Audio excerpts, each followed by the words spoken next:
So guys, so welcome dito sa ating pinakaunang ride. Okay, so as you can see, napaka-safe po talaga mag rito sa Victoria, mag-bike.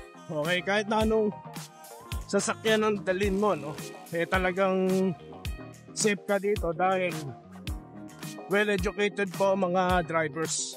Talagang they are licensed, no, for a reason.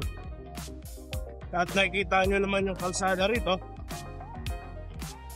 talagang may dedicated para sa mga bike talaga, bike lane no, na walang obstruction. Sayang naman yan kung di natin gagamitin, diba? Lalo na ngayon summer. Okay, so punta na tayo sa ating pupuntahan.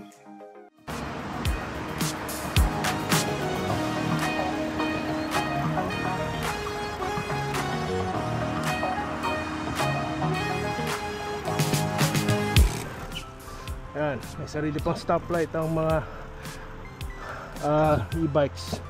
Okay, alright, tuloy.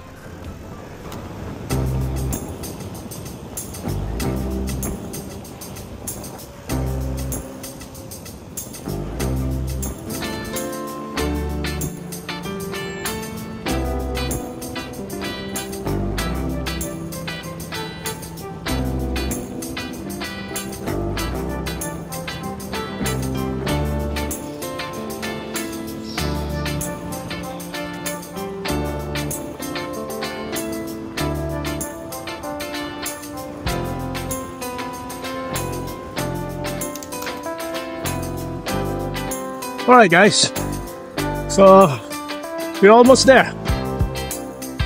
That's the location that I really want to go. Okay, so this is Tethys Lake. I took it for about approximately 45 minutes. Yeah.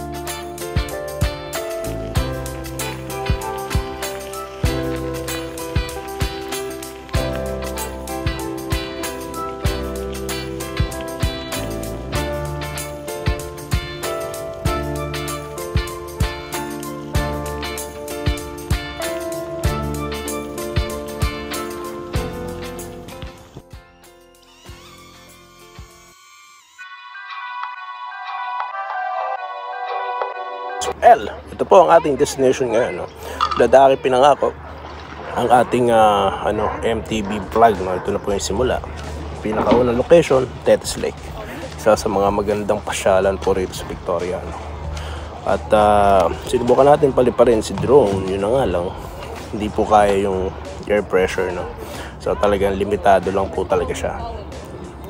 Syempre bago tayo sa drone, kaya ngayon natin ma-discover. So kakailanganin po natin ng malaki-laki, no?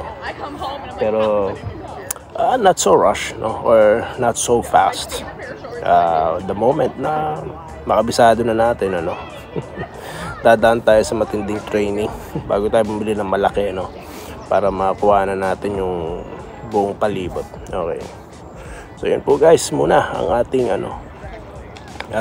first MTB vlog Nax. Okay, so maraming salamat sa inyong panonood at magkita-kita po tayo sa susunod na MTB vlog. Dito lamang sa Den Riga at Toy TV Sports.